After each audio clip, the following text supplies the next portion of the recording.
tabi lang din ng munisipyo. Lahat nandun na eh.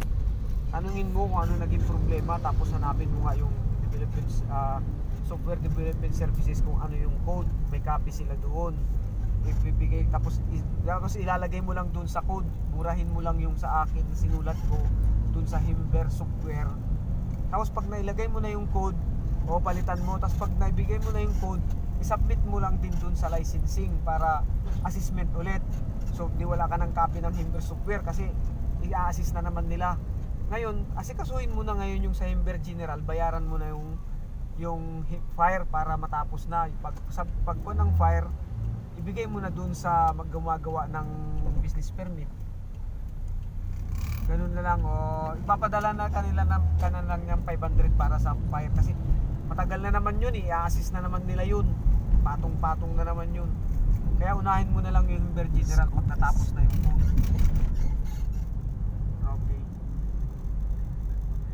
Oo, papalitan mo. Paso mo ulit. Tapos, asikasuhin mo na yung Himber General. Fire na lang ang babayaran. Tapos, isubmit mo na sa kanila para gigibuhan na nila ng business license yun na papel. Tapos na yung Himber General. So, waiting na lang tayo sa Himber software ulit. General. Fire na lang. Babayaran na lang ng fire yun. Wala nang Oo, ipapasa mo lahat yung naka-clip. Kasi hahanapan ng kwan yun, hanapin ng fire yun, yung mga naka-clip na doon.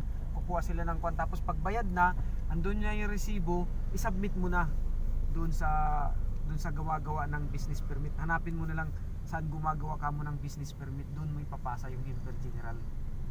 Okay? Hindi yun. Ituturo kanila kung saan. Tanungin mo doon sa fire kung saan ang next step. Okay, sige, salamat. Okay.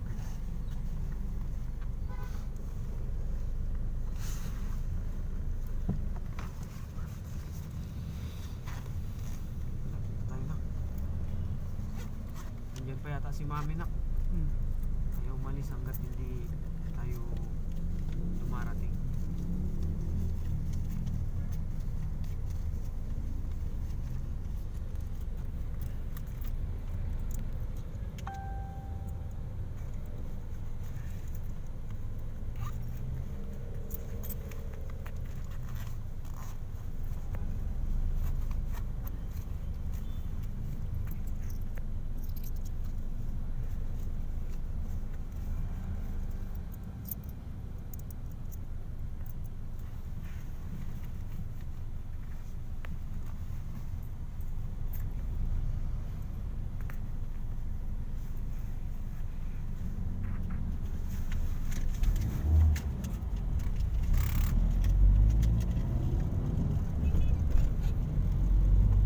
Kanan po dyan sa Matahimik, sir.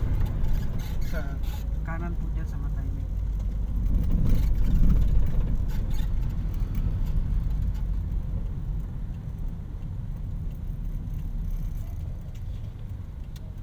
Dyan lang po sa may nakaparadang pula.